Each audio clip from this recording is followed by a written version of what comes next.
আরে ভাই, তোমার ফোন রেখে গেছো। ধন্যবাদ ভাইয়া। ভাই, এই মেয়েটা কে? এই মেয়ে ভাইয়া, এটা আমার গার্লফ্রেন্ড।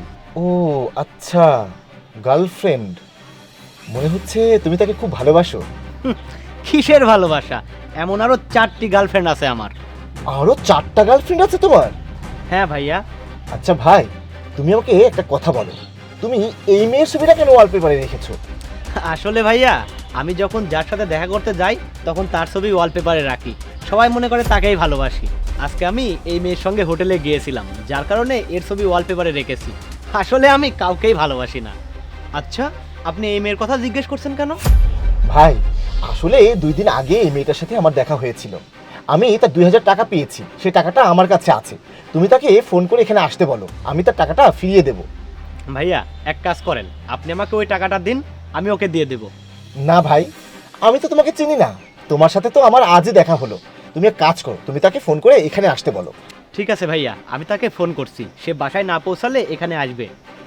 হ্যাঁ হ্যাঁ, ফোন করো। হ্যালো। হ্যাঁ অনিতা, তুমি কোথায়?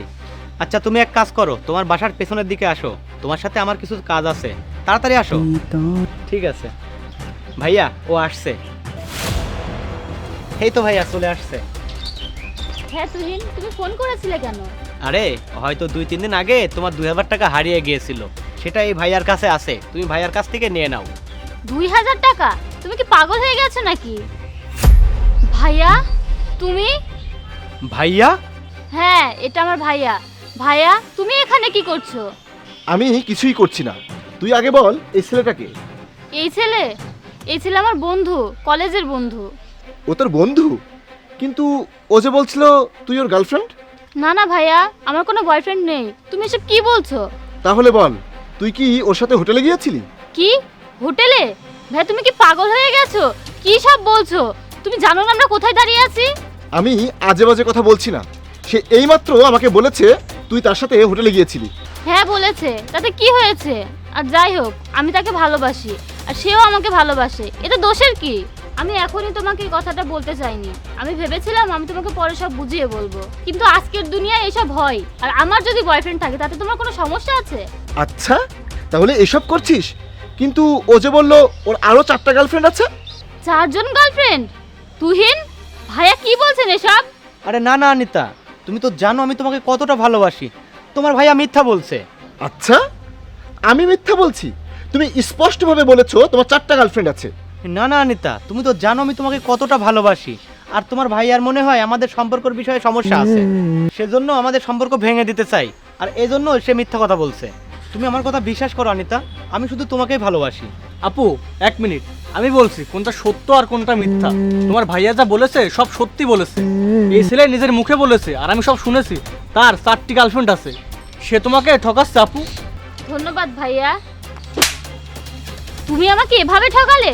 তোমার তো লজ্জা হওয়া উচিত। আমি তোমাকে এত ভালোবাসি আর তুমি আমাকে এভাবে ঠকালে? আমি তোমার জন্য আমার পরিবারকে মিথ্যা বলে রোজ তোমার সাথে দেখা করি। তোমার জন্য আমি আমার পড়ালেখা ছেড়ে বিয়ের স্বপ্ন দেখেছিলাম, আর তুমি কি করলে? আমাকে ধোকা দিচ্ছ।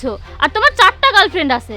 আমি কল্পনাও করতে পারি না যে যাকে আমি এত ভালোবাসি সে আমার সাথে এসব করেছে। আল্লাহর রহমতে আজকে আমার ভাইয়ের সাথে তোমার দেখা হয়েছে, তা না হলে আমি কখনোই জানতে পারতাম না যে তুমি এত বড় মিথ্যুক। আমি কখনোই তোমার সত্যিটা জানতে পারি নাই। আমি এমন একজন প্রতারকের প্রেমে পড়েছিলাম। শিট! ভাইয়া, তুমি আমাকে ক্ষমা করে দাও। তুমি আমাকে সবসময় বলতে যে এইসব ছেলেরা প্রতারণা করে, এইসব ছেলেদের থেকে দূরে থাকতে। এই বিয়াদব ছেলের কথাই আমি কোথায় না গিয়েছি। ভাইয়া, তুমি আমাকে ক্ষমা করে দাও। আমি ভবিষ্যতে এমন কাজ আর কখনো করব না। তোমাকে সবসময় সত্যি কথা বলবো, আর আমি আমার পড়াশোনার দিকেও মনোযোগী হব। কোনো সমস্যা নেই বোন, ছোটরা ভুল করতেই থাকে, আর বড়দের দায়িত্ব তাদের ভুল ধরিয়ে দিয়ে ক্ষমা করে দেওয়া। কোনো ব্যাপার না, যা ঘটেছে তা ভুলে যা। আর হ্যাঁ, আমি তোমার মুখও দেখতে চাই না। ভাইয়া, তোমাকে অনেক ধন্যবাদ। এখান থেকে চলো। অনিতা, তুমি আমার কথা শোনো। অনিতা প্লিজ।